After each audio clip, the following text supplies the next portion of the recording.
اعوذ باللہ من الشیطان الرجیم بسم اللہ الرحمن الرحیم السلام علیکم۔ آج ایک اور اہم ترین موضوع لے کر آیا ہوں، اور یہ Karachi board, Sindh board second year میں اردو کی کتاب میں موجود ہے۔ ایک افسانہ ہے چور۔ خلاصے کے لیے اس کا لازمی سوال آتا ہے، بہت اہم موضوع ہے یہ، اور اس کے ایم سی کیوز بھی بہت بہت زیادہ اہم ہے۔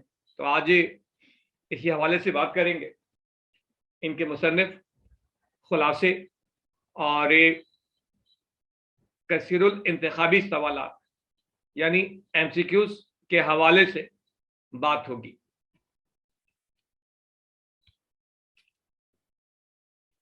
اگر ہم اشفاق احمد کے تعارف کی بات کریں تو اشفاق احمد ایک بہت بڑا نام، اردو کی پہچان، اردو افسانے کی پہچان۔ اور اگر ہم اشفاق احمد کی زندگی اور ان کے کام پر روشنی ڈالیں تو ہم دیکھتے ہیں کہ ان کا نام اشفاق احمد اردو ادب میں اسی نام سے مقام پیدا کیا۔ آپ تقسیم ہند سے پہلے ضلع فیروزپور کے ایک گاؤں گڑھ مکتسیار میں 22 اگست 1925 کو پیدا ہوئے۔ ابتدائی تعلیم فیروزپور ہی میں پائی۔ پاکستان بننے سے پہلے ہی لاہور میں آ کر بس گئے۔ گورنمنٹ کالج لاہور سے اردو میں ایم اے کیا، اور 1947 کے وقت والٹن ریفیوجی کیمپ میں ہزاروں مہاجرین کے ساتھ رہے۔ وہاں بھونپو کے ذریعے 24 گھنٹے مختلف قسم کے اعلانات کرتے رہتے۔ انہیں آزاد کشمیر ریڈیو اسٹیشن پر ملازمت ملی۔ ان دنوں یہ ریڈیو اسٹیشن ٹرک پر مشتمل تھا جو آزاد کشمیر کے قصبوں گاؤں میں گھوم گھوم کر اپنی نشریات جاری کرتا۔ اس کے بعد انہیں دیال سنگھ کالج میں اردو لیکچرر کی ملازمت ملی۔ اس کالج میں انہوں نے 2 سال تک اردو پڑھانے کی خدمات انجام دی۔ انہیں شہر روم کے ریڈیو اسٹیشن نے اردو میں خبر نشر کرنے کی پیشکش کی، جسے انہوں نے قبول کیا اور پاکستان سے روم چلے گئے۔ ساتھ ساتھ روم یونیورسٹی میں اردو پڑھانے لگے۔ اٹلی میں قیام کے دوران اشفاق صاحب نے روم یونیورسٹی سے اٹلی زبان اور فرانسیسی زبان کے حوالے سے ڈپلومے کیے، اور ان کے علاوہ نیو یارک یونیورسٹی سے ریڈیو نشریات کی تربیت لی اور ڈپلومہ بھی حاصل کیا۔ اشفاق احمد کو بچپن ہی سے کہانی لکھنے کا بہت شوق تھا۔ بچوں کا ماہنامہ رسالہ پھول کے لیے لکھتے رہے۔ یورپ سے واپس آنے کے بعد انہوں نے داستان گو کے نام سے ماہنامہ ادبی رسالہ نکالا۔ 7 روزہ لیل و نہار کے مدیر رہے۔ ریڈیو پاکستان پر اسکرپٹ لکھنے کی خدمات انجام دی۔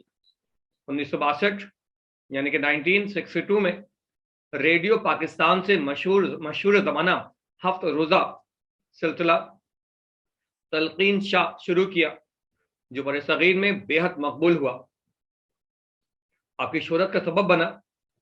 یہ پروگرام لگ بھگ 30 سال تک بلا ناغہ جاری رہا۔ 1966 یعنی کہ 1966 میں آپ کو مرکزی اردو بورڈ کا صدر بنایا۔ بعد میں اسے اردو سائنس بورڈ کا نام دیا گیا۔ حسن کارکردگی کے طور پر انہیں صدارتی ایوارڈ ستارہ امتیاز دیا گیا۔ 1960 یعنی کہ 1960 کے دوران آپ نے دھوپ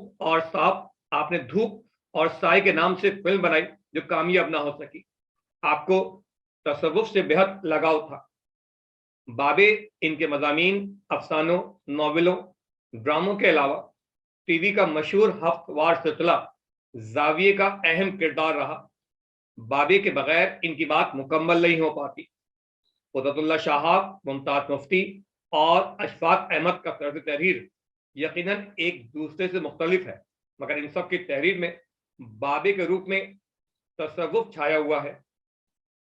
ان کی مشہور افسانہ نگار، اردو کی مشہور افسانہ نگار بانو قدسیہ ان کی شریک حیات رہیں۔ منٹو کے بعد برصغیر میں اشفاق احمد کا شمار چوٹی کے افسانہ نگاروں میں ہوتا ہے۔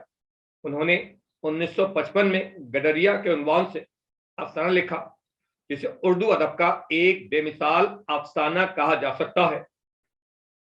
عصمت چغتائی اور کرشن چندر کے لیے یہ افسانہ سنگ میل ثابت ہوا۔ آپ جدید اور قدیم افسانہ نگاری میں سنگ میل کی حیثیت رکھتے ہیں۔ آپ کا خاص موضوع اگرچہ محبت، تصوف، معرفت اور روحانیت ہے، جس کے مختلف پہلوؤں کو انہوں نے اپنے افسانوں میں واضح کیا ہے، لیکن اس کے باوجود ان کے افسانوں میں موضوعات کی وسعت پائی جاتی ہے۔ ایک محبت سو افسانے اور اجل پھول وغیرہ آپ کے افسانوں کے مجموعے ہیں۔ ممتاز مفتی کہتے ہیں، خوش خلقی اور احترام آدمیوں کا درس ان کی تحریروں کا خاص مزاج ہے۔ ان کی تصانیف میں اجل پھول، پھلکاری، سفر در سفر، ایک محبت سو افسانے اور من چلے کا سودا وغیرہ شامل ہیں۔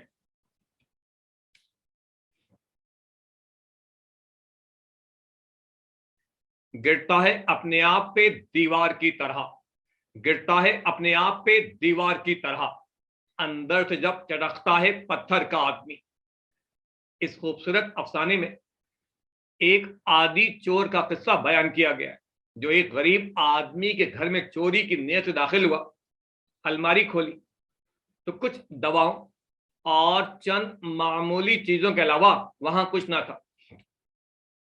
بیچ کے خانے میں آئینے کے پاس کنگھی اور سرمے دانی پڑی تھی۔ سیاہ شیشم کی بنی بھاری تلے دانی میں کانچ کی کچھ چوڑیاں، سر پہ لگانے کی پنیں اور ایک بجلی کا بل ملا۔ اسی کوشش میں ایک رجسٹری والا لفافہ بھی دکھائی دیا، جس میں نئے نئے طے شدہ 170 روپے کے نوٹ تھے۔ اس نے لفافہ جیب میں رکھا اور سرما لگا کر آہستہ آہستہ باہر نکل گیا۔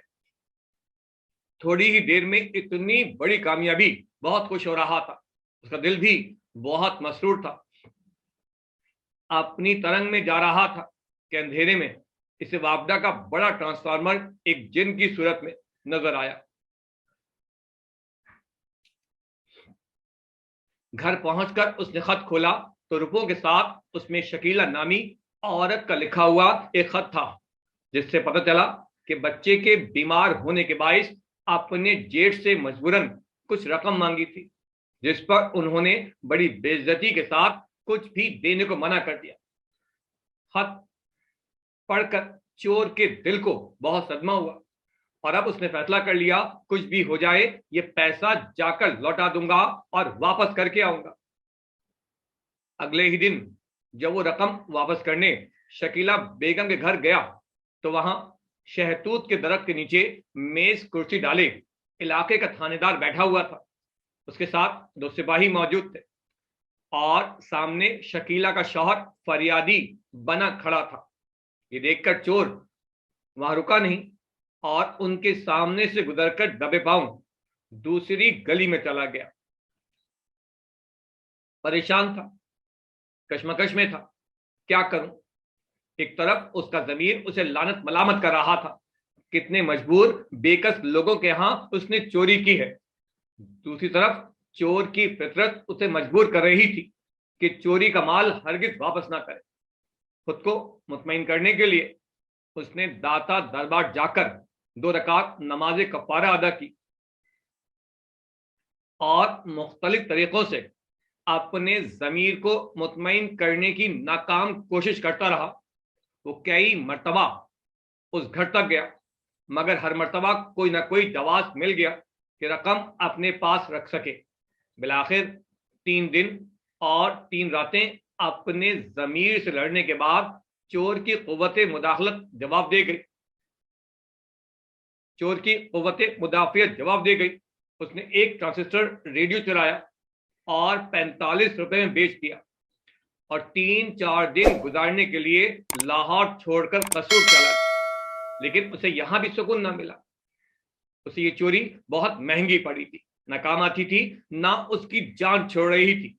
وہ اپنا بوجھ ہلکا کرنا چاہتا تھا، اور اپنا بوجھ ہلکا کرنے کے لیے اس نے ایک شام باہر کھیتوں میں ریل کی پٹری پر بیٹھ کر خط کو پھاڑ دیا اور پرزے پرزے کر کے اسے ہوا میں اڑا دیا. ایک ہفتہ قصور میں گزارنے کے بعد وہ پھر لاہور پہنچ گیا اور سیدھا شکیلہ بیگم کے گھر کی طرف روانہ ہوا. اس نے رجسٹری والا لفافہ ایک نالی میں پھینک دیا اور پیسے بڑی احتیاط سے جیب میں ڈال لیے.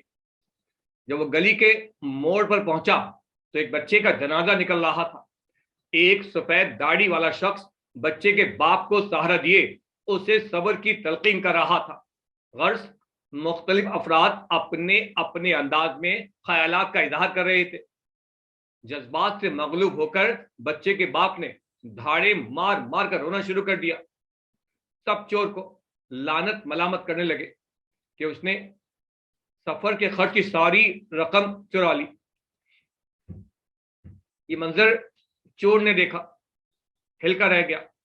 اس منظر نے چور کے ضمیر کو جھنجھوڑ دیا اور وہ زمین پر گر پڑا. 2 آدمیوں نے کندھے سے پکڑ کر اسے اٹھایا. شکیلہ کے خاوند نے بڑے تشکر اور محبت بھرے انداز میں اسے دیکھا.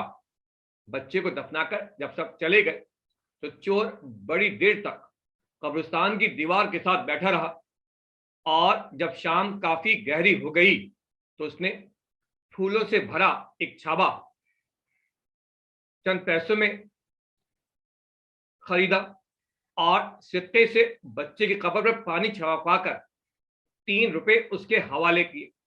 گویا یہ نیک کام کر کے اس کے ضمیر کا بوجھ ہلکا ہو گیا، جرم ختم ہو گیا، بے گناہ ہو گیا، اور اسے ان روپوں کے خرچ کا جواز مل گیا. چنانچہ اب اس نے باقی روپے بھی بڑی بے فکری سے خرچ کرنے شروع کر دیے. نتیجہ فکر: جب انسان اپنے ضمیر کے خلاف کام کرتا ہے تو وہ فطری طور پر بے چین ہو جاتا ہے، اس کی تلافی کرنا چاہتا ہے، لیکن بدنامی کا خوف آڑے آ جاتا ہے. آخرکار جھوٹی تسلی کا سہارا لے کر اپنے ضمیر کو مطمئن کر لیتا ہے.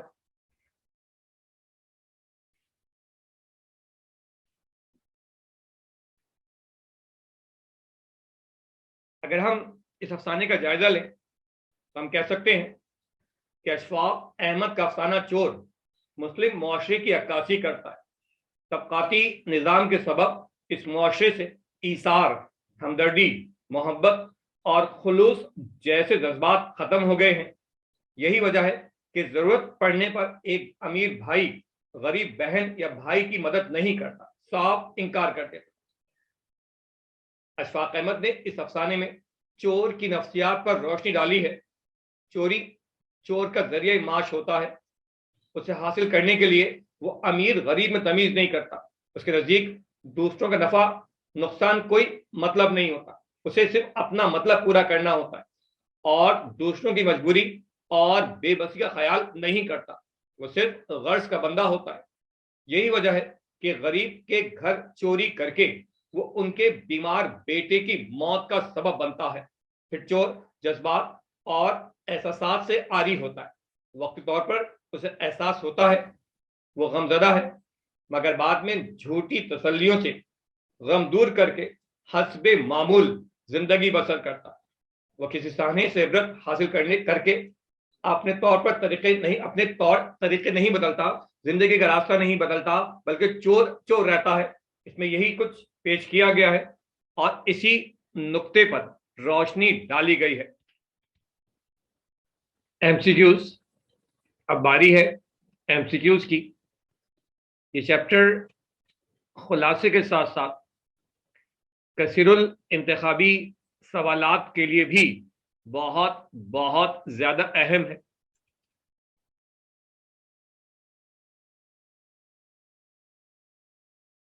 افسانہ چور کا